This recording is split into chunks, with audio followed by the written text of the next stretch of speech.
Bienvenidos a una nueva edición de Lo Justo y Necesario acá en el Periodista TV, transmitiendo como siempre desde nuestros estudios en el bello, hermoso y concurrido barrio de Bellas Artes.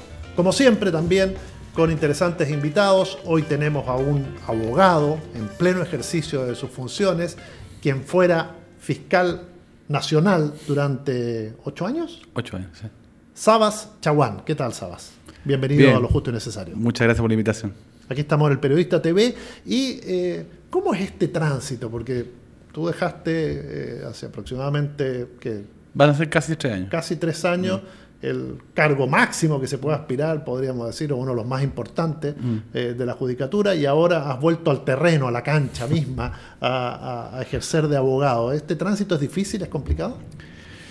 Sí, no desde el punto de vista profesional personal, en el sentido que uno sabe lo que tiene que hacer, pero sí es complicado pasar de una mega institución, de equipos de trabajo, etcétera, a trabajar solo, con 2 o 3 personas en mi oficina.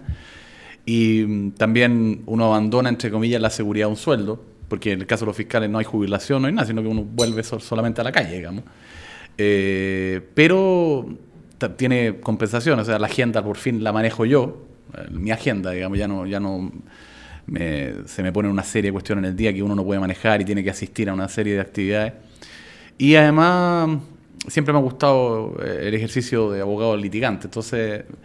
complicado, muchos abogados en la plaza, pues yo estuve fuera 4 años fiscal regional y 8, un poquito más de 12 años fuera de los litigios particulares, pero muy entretenido, muy desafiante, y en la cancha se están viendo los gallos, no me ha ido mal, digamos, estoy contento, estoy realizado, además que he podido volver a hacer clases con más tranquilidad, porque antes no perdí nunca el hacer clases, pero eran reducidas la hora y siempre a hurtadillas, por así decirlo, iba y hacía clases y me volvía a la oficina.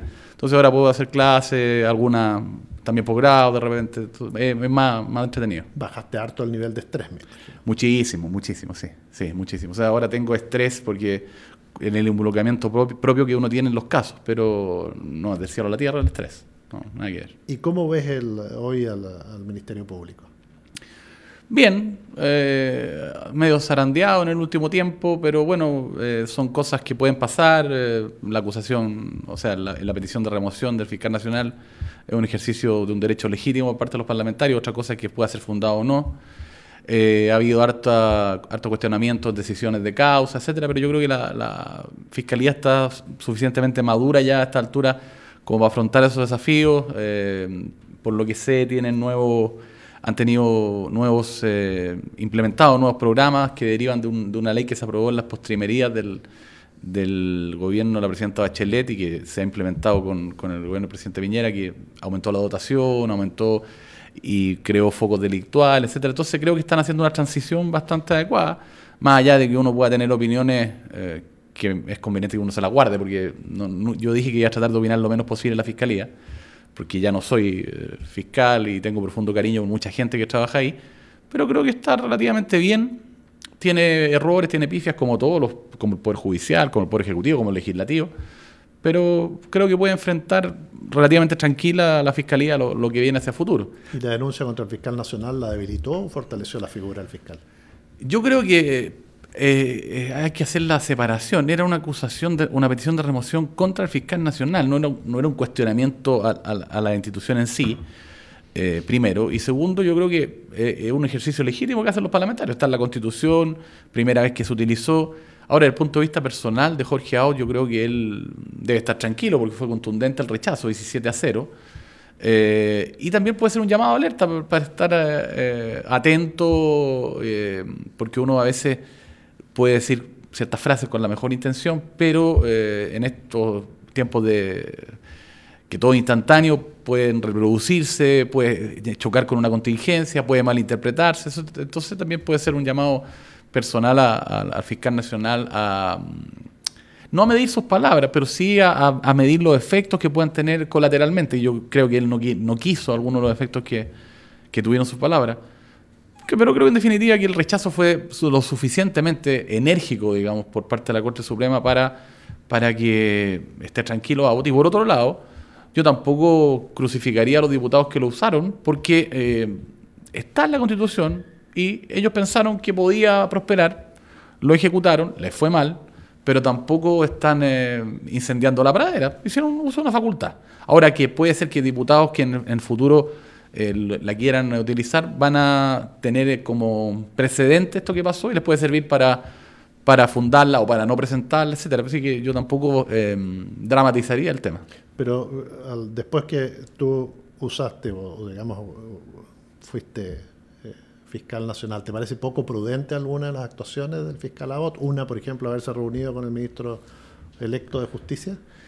Es que tiene que reunirse permanentemente con el ministro de Justicia, sea cual sea el signo. Pero antes de. Claro, el problema es que, desde el punto de vista de los acusadores, es que estaba en la ley de lobby y estaban todas las agendas públicas, digamos. Entonces, no había nadie legítimo en que se reuniera. Ahora, si él, si lo que dijo es que le dijo al ministro de Justicia no podemos hablar de penta, por ejemplo, porque él se inhabilitó, me parece prudente. Ahora, también creo que el ministro de Justicia avisó con tiempo, que en los medios, por lo que yo sabía, que iba a hablar, entre otros temas de ese, porque eso le interesaba. Creo que la petición de desafuero no fue rechazada. La situación del senador Moreira, que es del mismo partido. O sea, en la medida que sea transparente, que se anticipe, me parece que no es tan dramático. Ahora, yo le hubiera dicho al ministro Say con todo respeto, pero creo que no es conveniente que nos reunamos ahora. Sí, pero eso es una cuestión personal. Yo pienso que Abbott no anda con doble intenciones. Sí se puede equivocar, pero me parece que es una persona honesta.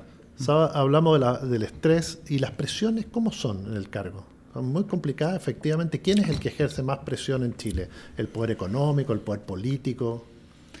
A ver, yo siempre he dicho que no me presionaron, porque es cierto, no me presionaron directamente, pero el nivel de presión vía envío de mensajes por los medios de comunicación, vía conferencias de prensa, opiniones en los eventos que uno tiene que ir. Estoy hablando, no sé, 21 de mayo, está en el desfile, después se va a una recepción que da la Armada, en el camino pues, se acerca gente a conversar, etcétera.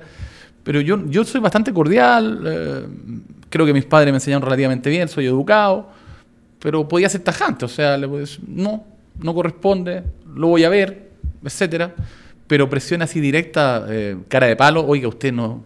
Alguna persona me dijo alguna vez que, y era de todos lados, una persona me dijo que, oiga, si usted hace lo que está haciendo, no va a haber quien se salva acá. Y el fiscal nacional también va a caer.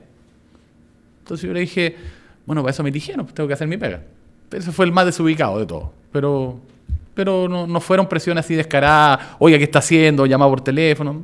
Me imagino que eso fue en el tema de las platas políticas. Sí, fue en el tema de toda esa majamama de casos, sí. Y cuando te dicen eso, porque uno va a la casa, duerme, pero está pensando en la responsabilidad que tiene, cuando te dicen, oye, sí, se nos viene la noche al país, ¿qué pasa con el fiscal nacional? Bueno, yo, junto con decirle, bueno, lo lamento, para eso me eligieron, yo me quedé pensando y dije... no es malo que se transparenten ciertas cosas, no es malo que se hagan diligencias, más allá de la reserva de la investigación. Y sí, había un costo, o sea, había un cierto nervio, una cierta preocupación, pero mi preocupación iba por el lado de no a quién le voy a pisar el callo, perdón lo coloquial del término, sino que la pisada de callo se justifique a la luz de la investigación. Si se justificaba, bueno, mala suerte. Entonces, además que he tenido mucha suerte desde el punto de vista del apoyo familiar. Me saqué el quino, el lote, todo con mi señora, que es bastante ponderada, muy inteligente y apoyadora. Entonces, era 1, 2, 3 horas y después ya habrá que arreglar con los bueyes que tenemos nomás. Entonces, yo hice lo que yo creí que se justificaba el mérito de las investigaciones. Tenía un equipo de fiscales que era bastante notable, bastante dedicado, 2 o 3 asesores, eran pocas personas para la cantidad de... O sea, cada causa tenía 60, 70 tomos, aunque son archivadores, pero son tomos en el fondo. Entonces había una multiplicidad de diligencias, hacíamos reuniones semanales, etcétera, generales, reuniones bilaterales con el equipo de fiscales, 1 o 2 fiscales todos los días, de manera tal que no estaba solo, o sea, el peso me lo llevaba solo y las presiones, entre comillas, caían como una especie de paraguas del fiscal nacional, pero el equipo trabajaba tranquilo. O sea, no había decisiones sorpresiva. O sea, oiga, jefe, me decían algunos, vamos a hacer tal cosa, ¿y por qué? Hagámosla, veamos los escritos, veamos la diligencia.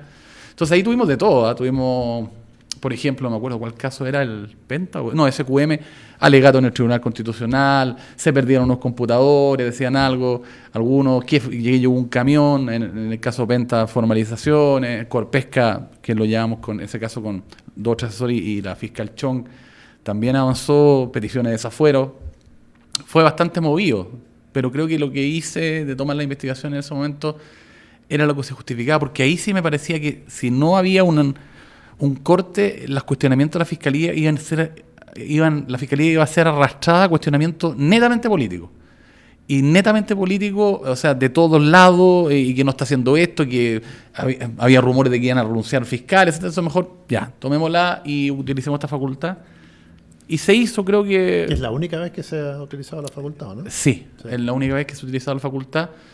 Empezó con un solo caso, que era Penta, y después lo dividimos porque apareció SQM, y después en el caso Corpesca también se justificaba porque la ley dice en ese caso que cuando los involucrados, textual casi, cuando los involucrados como víctimas o como imputados hagan necesaria que intervenga el fiscal nacional para resguardar la objetividad e imparcialidad de la investigación, porque se supone que el fiscal nacional es imparcial porque tiene un mecanismo de nombramiento complejo, entonces no puede ser un fiscal nacional de un solo sector, comillas, político, tiene que tener cierta aprobación de todos lados, por el quórum alto que exige, porque participa la Corte Suprema, porque participa el Ejecutivo y el Legislativo.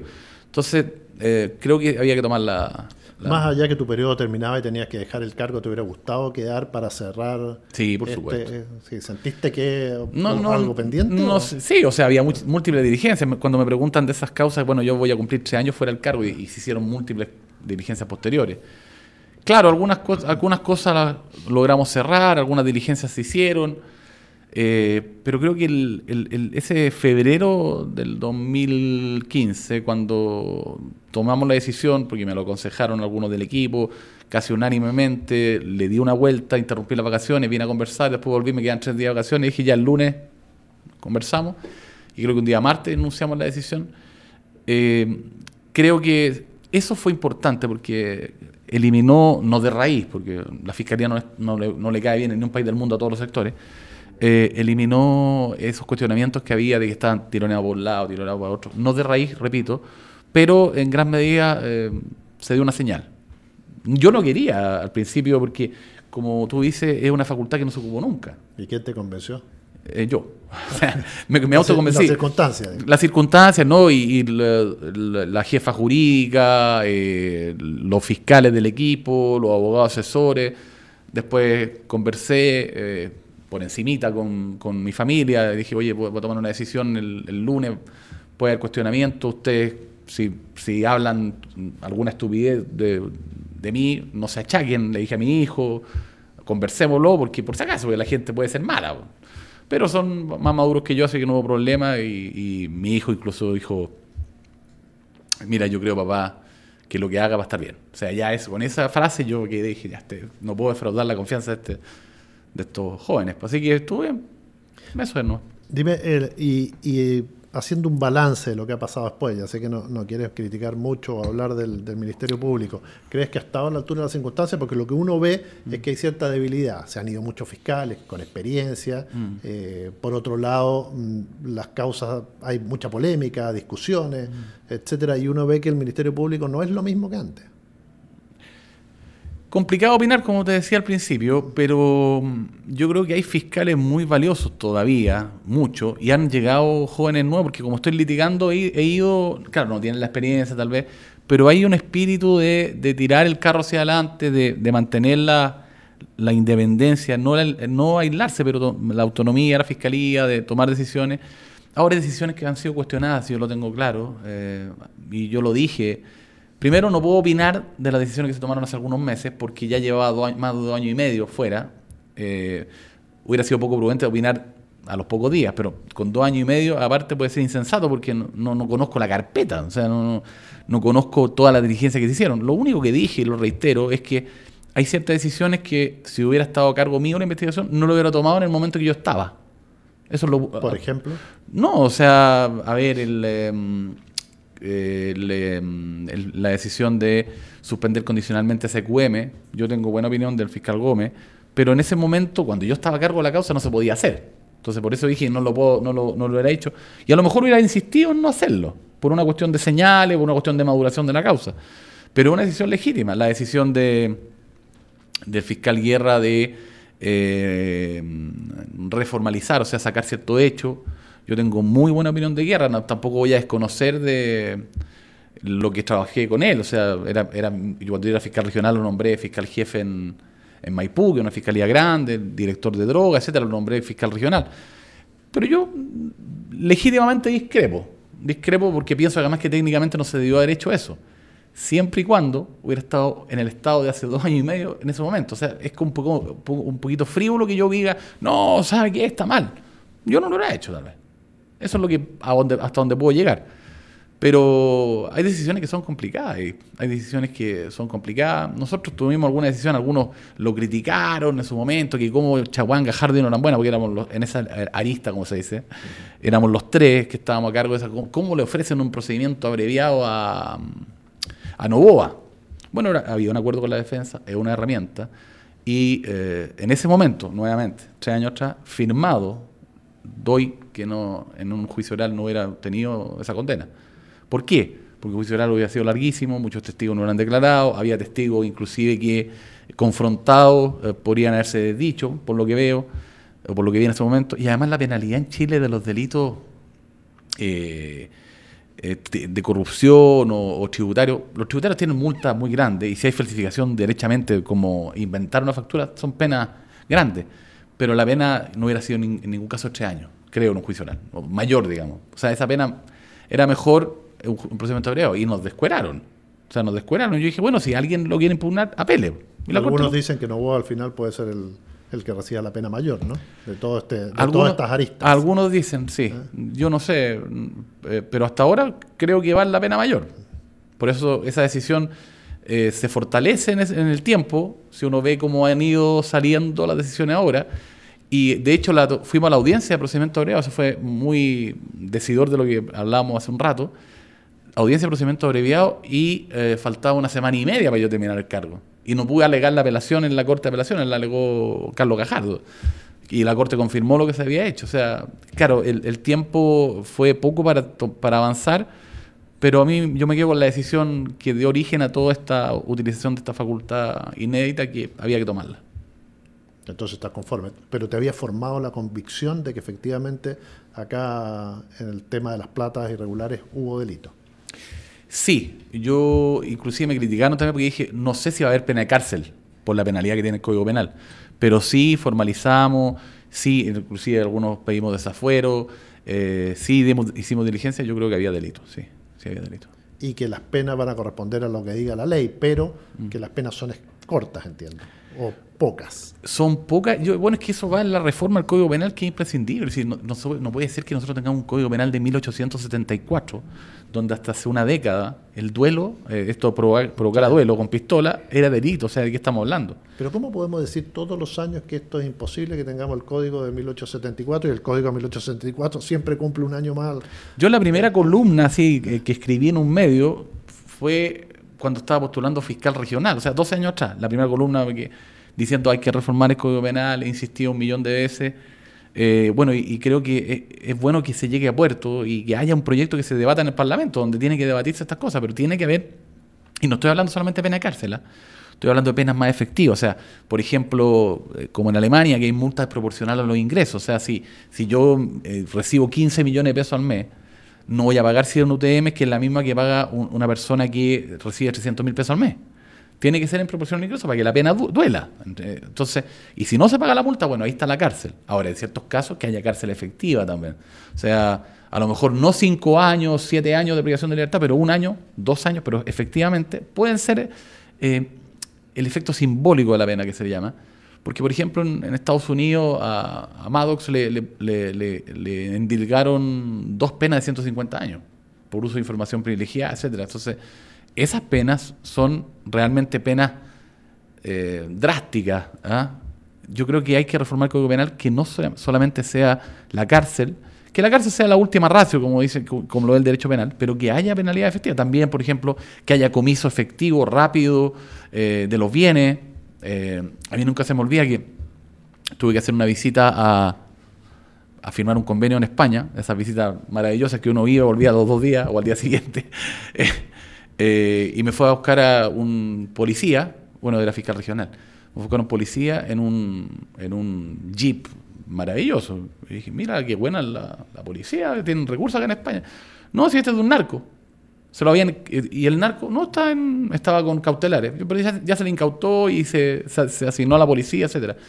Entonces, muchos recursos lo utilizan en eso. A eso estoy hablando, que hay un código penal más moderno. Y eso es necesario. Ahora, ¿cómo cada año hablamos de que, bueno, eso es resorte de los políticos? O sea, yo creo que estamos en una democracia representativa. La gente debería informarse y debería, comillas, castigar con su voto al que no le gusta y favorecer con su voto al que sí le gusta y votar. Porque si yo no voto, critico y digo, oh, este tipo o esta tipa no me representa. ¿Y votaste? No, entonces... ¿Está resguardada hoy en Chile la presunción de inocencia? ¿Es nuestro principio respetado por todos? Porque hay mucho debate. Cada vez que ocurre algo, depende del color político, el sector, si eres amigo o no, la presunción de inocencia no existe. Yo creo que judicialmente, técnicamente sí está resguardada, procesalmente hablando. El problema es que los efectos de una formalización o los efectos de una diligencia... y no una crítica a los medios de comunicación tienen que hacer su trabajo, pero obviamente es noticia cuando formalizan a alguien, que en el fondo le están comunicando que lo están investigando y lo someten a arraigo, por ejemplo, o a arresto domiciliario o prisión preventiva en los casos que se justifica, y después si esa persona, la fiscalía decide una suspensión condicional, que es legítimo, o eventualmente se le sobresee, la noticia sale más pequeña, entonces que ya queda afectada la, comillas, presunción de inocencia mediática. Pero la presunción de inocencia está resguardada procesalmente hablando de manera efectiva. Ahora, otra cosa sí, y aquí hay un columnista que todos los domingos escribe en un diario. Puedes mencionarlo. Que Carlos Peña siempre suele insistir en el tema de que, y no solo él, muchos otros periodistas, que si yo soy un personaje público, mi esfera de protección de mi vida privada debe ceder un poquito frente al público, por así decirlo, pero también una cosa distinta a la presunción de inocencia, procesalmente hablando, de mi obligación de rendir cierta cuenta. O sea, no puedo yo, si estoy en un cargo público, rasgar vestiduras porque me están investigando, o escudarme, o mejor, ampararme, o esconderme, o simplemente utilizar ciertos privilegios procesales que o sea, es legal. Pero si uno es personaje público, tiene que aguantar la mecha, como decía mi madre, o sea... el estándar es más exigente.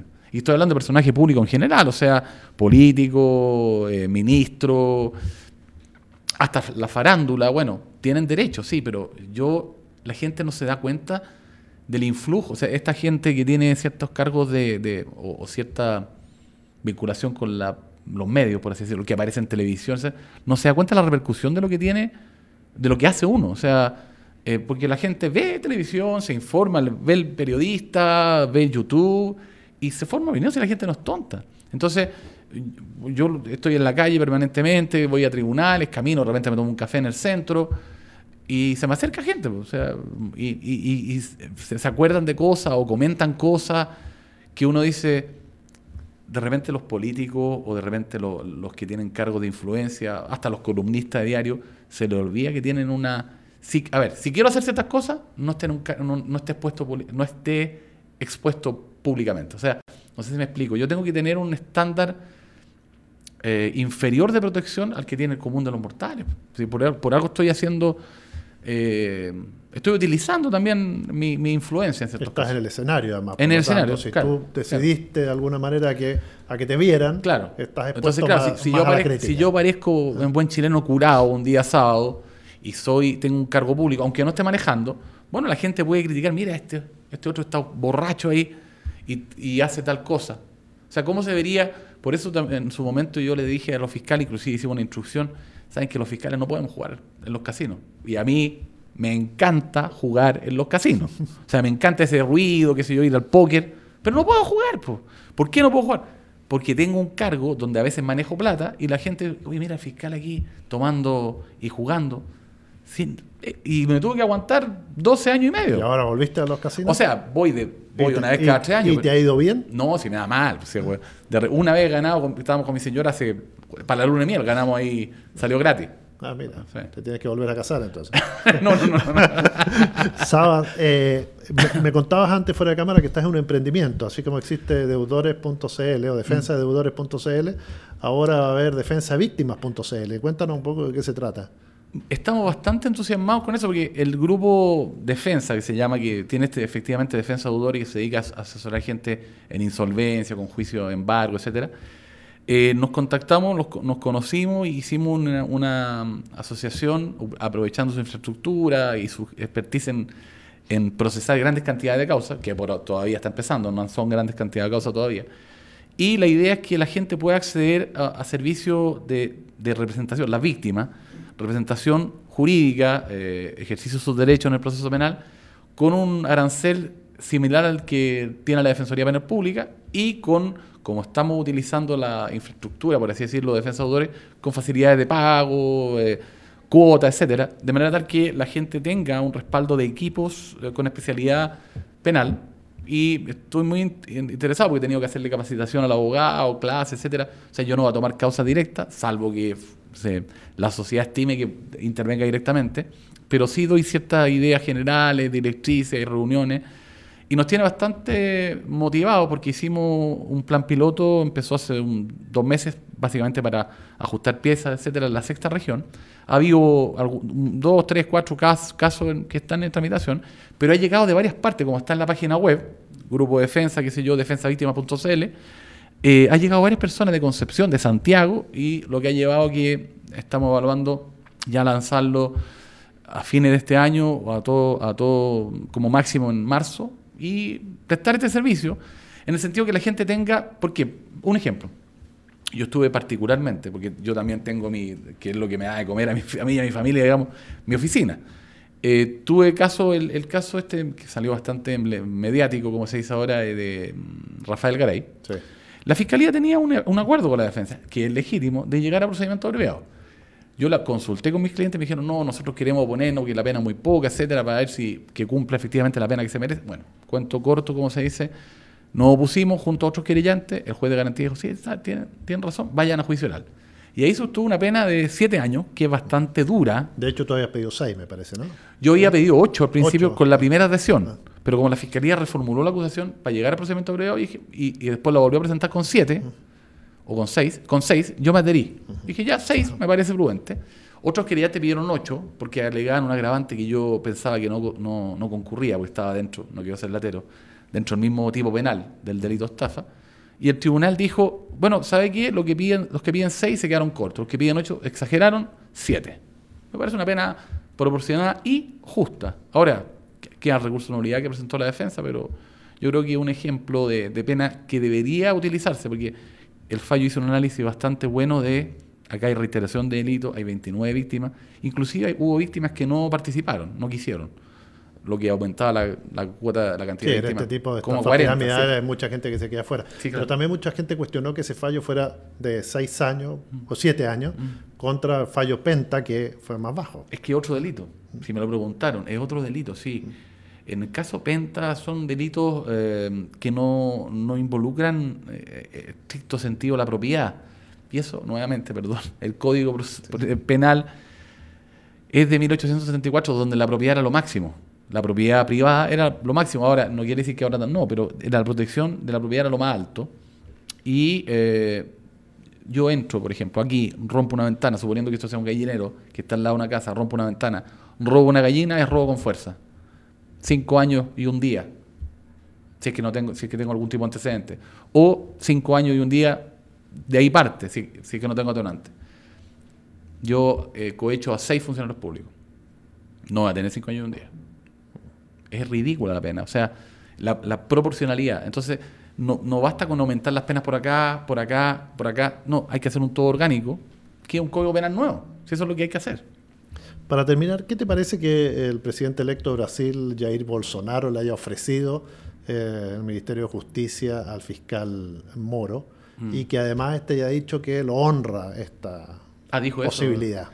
A ver, yo creo que hay que distinguir como se hace siempre, entre el candidato y el presidente. Veamos cómo funciona el presidente, porque como candidato, y no estoy hablando de política, estoy hablando de posiciones valóricas casi, Bolsonaro hizo declaraciones escalofriantes. O sea, esto ya lo hizo como presidente electo. Sí, pero por eso distinguiría yo. O sea, candidato Bolsonaro, yo creo que era peligroso si mantiene todas sus posiciones. Como presidente, veamos cómo lo hizo. Ahora, no me voy a meter en lo que hace el presidente de un país tan extraordinario como Brasil. He tenido la suerte de estar en Brasil y realmente le tengo admiración a ese país y a los brasileños, también a los brasileños en general. Pero si yo fuera presidente de un país y hay un juez en ejercicio que acaba de encarcelar, o en primera instancia al menos él dictó la condena contra Lula, me parece un poquito poco prudente, porque se puede dudar de la independencia que tuvo él antes o la independencia que puede tener hacia futuro, porque creo que le ofreció ser ministro de Justicia o la Corte Suprema. Exacto. Y además, un presidente darle a elegir, por muy famoso o por muy íntegro que sea el juez Moro, que no tengo por qué dudar de su integridad, me parece que es un tipo íntegro, como que dice, elija lo que usted quiera, me parece casi un poco serio. Ahora, yo que Moro lo pensaría bien, porque si hasta antes era un juez independiente, duro, que metió en la cárcel a un expresidente, que según lo acusan algunos sirvió de base al juicio político contra Dilma Rousseff, etcétera, pero era un juez, ¿no es cierto? Y ahora nadie podía decir este es de derecha, de centro, de izquierda, era juez, duro o mediático como quieran, pero ahora si acepta, por muy independiente que sea o haya sido, necesariamente se va a banderizar con el espectro político que está en el poder. Entonces, pasar sin pausa, sin interregno, sin interrupción, de ser juez en ejercicio a irse al Ejecutivo es complicado. Ahora, distinto es si fuera la Corte Suprema, pero lo está designando a priori, se lo está ofreciendo el presidente siendo el juez en ejercicio. Tal vez podría habérselo ofrecido, oiga, ¿a usted le interesa? Él haber renunciado, y si sabe que estoy renunciado, ahora sí, pero bueno, las cosas no funcionan así. Mencionaste recién que hay que puede ser, que no se sabe si un juez de derecha, de centro, de izquierda, pero acá el ministro de Justicia Larraín en una reunión privada dijo que nuestra Corte Suprema o nuestro Poder Judicial estaba mayoritariamente copado por la izquierda. ¿Es así? Yo creo que no. Yo creo que no tengo... el otro día tuvimos una reunión justo hace una semana de los egresados de mi promoción de la Universidad de Chile, y hay distinguidas juezas y jueces, compañeros míos de curso, que estuvimos en un ambiente, o sea, éramos 150 personas, porque fue no solamente los egresados, sino que todos los que compartimos en algún momento la carrera, más los egresados, o sea, algunos se quedaron en primero, segundo, 150 personas. Deben haber habido 10, 15 magistrados, todos muy felices, etcétera, pero sé perfectamente que yo le hablo en un tribunal, no me van a decir, oye, ¿quién eres tú? Porque me conocen, pero si me tienen que dar duro, me van a dar duro. Y yo sé que tenían sensibilidad algunos de izquierda, otros de derecha, otros de centro derecha, centro izquierda, de manera tal que el Poder Judicial es bastante diverso. Lo que pasa es que a veces hay críticas que hace mal lo que podríamos decir el espectro político de derecha, que pueden ser legítimas, enfatizando la seguridad ciudadana, ¿no es cierto? Y cuando enfatiza la seguridad ciudadana, muchas veces los jueces de penales son tildados, comillas, de garantistas. Entonces por ahí puede haber sido el tema. Ahora, lo que sí es cierto, y extraigo lo positivo de lo que dijo en su momento el ministro Larraín, es que hay que revisar el nombramiento de los jueces. Sí, no estoy de acuerdo en que sean jueces, salvo tal vez los de tribunales superiores, elegidos por votación, como en Estados Unidos, porque además eso responde a la lógica estatal. Pero sí creo que el nombramiento de los jueces podría tener una influencia menos acentuada por parte del Poder Ejecutivo. ¿Por qué? Porque se hacen ternas, ¿no es cierto? Salvo los ministros de la Corte Suprema, claro, y elige el ministro. Y muchas veces eso, por muy probo que sea el ministro, que yo no tengo por qué dudar del ministro Larraín en absoluto, puede verse teñido, de cierta manera. Yo voy a utilizar mi facultad, etcétera. Además que creo que ese fue un encuentro privado. Sí. Pero claro, también está el tema del cuoteo, que, claro, bueno, es que marca de alguna manera, sí, a un ministro de corte, ¿no? Claro, los ministros de corte, y bastante injusto, porque lo que veo a nivel de, bueno, tengo algunos compañeros ya en segunda instancia, pero lo que veo a nivel de mis compañeros curso, lo veo también en el Poder Judicial.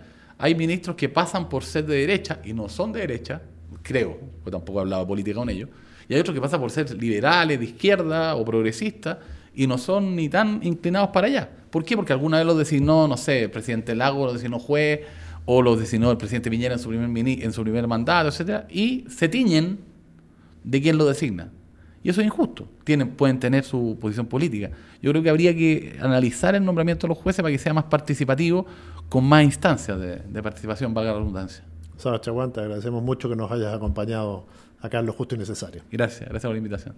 Y a ustedes los invitamos como siempre a seguirnos en YouTube, suscribirse. Al final del programa le va a aparecer un icono ahí que dice El Periodista, pinche y suscríbase a nuestro canal para seguir creciendo, y así además va a recibir notificaciones y alertas de cada programa que subamos a nuestras redes sociales.